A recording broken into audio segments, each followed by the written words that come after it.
I just wanted to show you this pulse oximeter that I just received from the brand. This is the Alecaremed Pulse Oximeter. I have used this in my profession for almost 30 years now. This was something that you only had if you were a healthcare professional.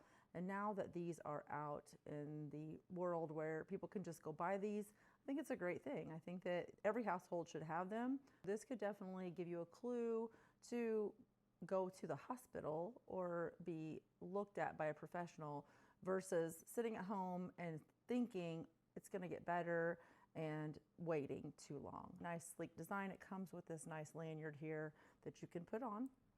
This does actually have a little trending too. So to turn this on, you're going to hold the button here and you can see there's a little trending there. I'm going to tell you some tips to make sure you're getting a good reading. First off, never read your pulse ox immediately when the number first pops up. The pulse rate is the one that says 68 right here, and that is estimated. And then this is your pulse ox right here, the saturation of oxygen in your blood.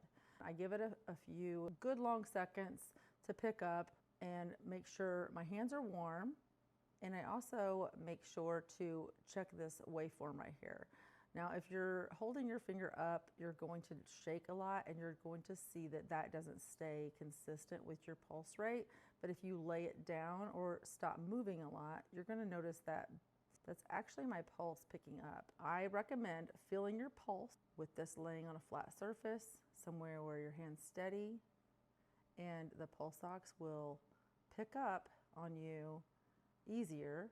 And you can feel your pulse. And every time you see one of those bumps, the wave there, that should be a pulse that you should be feeling. And so I like that it does have a really bright LCD or LED. See on the sides, they actually have that it covers the sides so that if this is open and on your finger, the light can't still get in on this side, because that is one thing that will affect your pulse ox readings if bright light is coming in on the sides here. So you want to cover that if that was the case, but in this case you don't have to. It's actually done for you.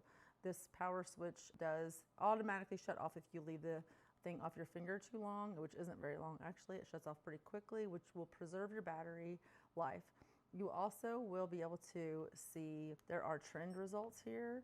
So when you start to get some readings, you can see here that actually you have to hold it, I think. So you hold it. You also have this stuff here you can go through and you can set up some things if you want.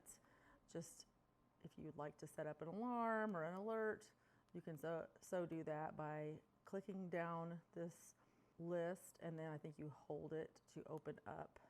And there is the trend menu that you can see, and you just enter that and you can just see what your last pulse ox readings were and pulse readings, which is good to have, because if you trend, you can see a trend up and down, and that will tell you a lot about your condition. If you're seeing things going down over a day or two or three, as you look, you might want to reach out to the doctor and say, my pulse ox reading is going down. It's been reading 92 and now it's reading 88 and it's been staying there. So you can definitely make sure that you are keeping on top of your condition.